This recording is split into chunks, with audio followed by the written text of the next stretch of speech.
Well, finally, I thought it was never going to get out of not responding mode. Anyway, good morning. It's 3:04 now. It was just turned 3:03, and I sat here for almost a full minute waiting for it for the camera to respond and start actually recording. The video title today is "Cause Will Only Be That Which We Know." And I wrote this blurb just not very long ago. My son came home last night and we talked for a good while before I went to the gym. One of the things he shared with me was a poem he had written. The title of this video was repeated in his poem, and I reflected on that as I sat down to prepare this. The thought comes to me that we may, in fact, be trapped in levels of consciousness that we are not even aware of, and we may be playing roles not by our free will choice, but by some authority that plays a control game. Have we been programmed? Is the program malleable? Can we change it? Can someone else change it for us or with us? This I know. Even though he is my son, we do not think alike. For me, I want a world where difference is appreciated and safe, so long as it does not violate another's free will. But I have to ask, is free will an illusion? I just noticed a typo. Fixed it. Save that. Anyway, as I said, my son and I don't perceive things exactly the same. He reminded me of what I had told him some time ago when I had, a vision, angels came. He said angels came to me. All I remember is that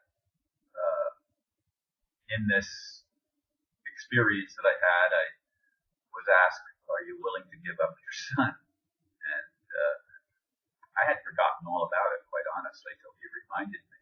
But I guess, obviously, I had told him about it. And he was 4 years old at the time. And I gave what I thought was God or angels or whatever permission. Yes, okay, if that's what you need. And I relinquished my son to his own path, and he's obviously still here 40-some years later. 71. It's about 41 years later. He's going to be 45 this year, I think. So he's still with us, and he's an excellent musician, and very much of a free thinker, which is quite interesting because so am I. But our thoughts do not always run in the same channel. He doesn't see God as being involved. He sees it's just a flow of light as it is, and it's going to be that way. I see a more deterministic thing where there's actually gods and demons playing roles and juxtapositioning with creation to influence it in one way or another. And to me, God is played sort of an absentee role and allowed the dark side to play the primary role, which I've never understood, and I don't understand it, and I don't like it. My son sort of thinks that's the way it's supposed to be, but not that he's in favor of the dark roles, but he said, well, that's just the way life is. As you know, I want nothing more than to rid the world of the cabal and these people that think they have the right to control everybody else. And one of the ways, of course, that they do that is through the monetary system. And I've shared this before in other videos. But one of the things that came up in the discussion was the role of police. Because, of course, I told him again the story that I had also told him on the phone about how the police came and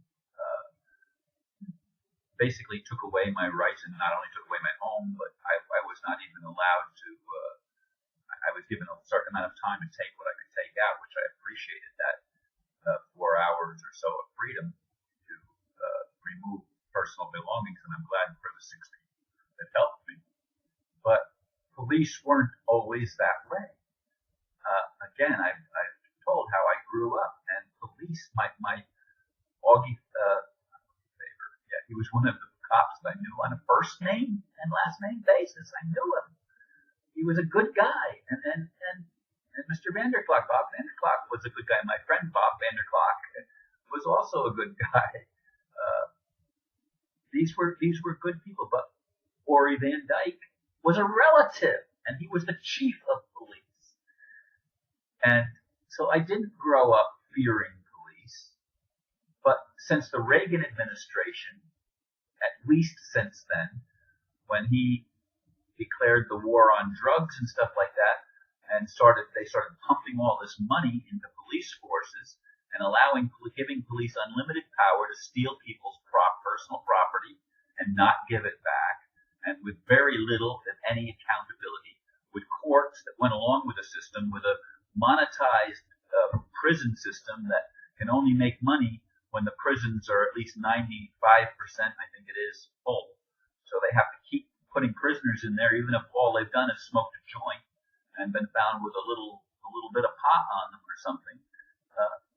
And it's the insanity of the world that we live in, the insanity of the United States, the insanity of this whole complex financial system that has been built up. I mean, I want nothing more out of my life than to be a contributor to getting that changed so that people can have a level of freedom so long as it doesn't violate the freedom of another. And I would like to believe I have free will, and yet I've seen times when I had when my free will was forcibly taken away from me, where my choices were controlled by others. And I don't like that. It doesn't feel good, and I don't think it's morally correct. I'd like to get back to where, if we have to have police, that they are good guys, not bad guys. Where they are like the Andy Griffith show. He was a good cop and tried to do the right thing, and would put people in the jail cell and wouldn't even lock the thing. When they get sober, they can get up and leave. That's the way it should be. It should be a money-making system. That's the problem with the world. Everything is about money. Everything is corporatized. Everything is made fiction. This is what I've worked hard a lot of my life, and certainly since I've been making these videos. This is what I've worked toward changing. This is the thing that I want to put the emphasis on, so that people will wake up and make positive changes in the world that will make everyone's life better. And I don't understand why people cling so tenaciously to the system that is so destructive. Can't they see it? But we are programmed. We only can be that which we know, and we've been taught that this is the way it is. Well, can we change that? I'd like to believe we can. I'd like to believe that the Creator, that God, will help us change that. And I see this thing freezing up on me as I'm speaking, and it's frightening because I don't have a whole lot. I don't have anything opened except what I'm recording with and the notes that I'm recording off of. So anyway, ponder these things with me, and I'd like to see some nice discussion about, do we have free will, or is it an illusion? And where does our free will end? Can we exercise our free will to violate the free will of another? Is that legitimate, or is that taboo? I'd like to think it's taboo. What do you think? Share with me. And I will share some of these things with my son as they come across the Facebook and YouTube and stuff like that. And it should make for an interesting discussion. Again, I thank you for listening.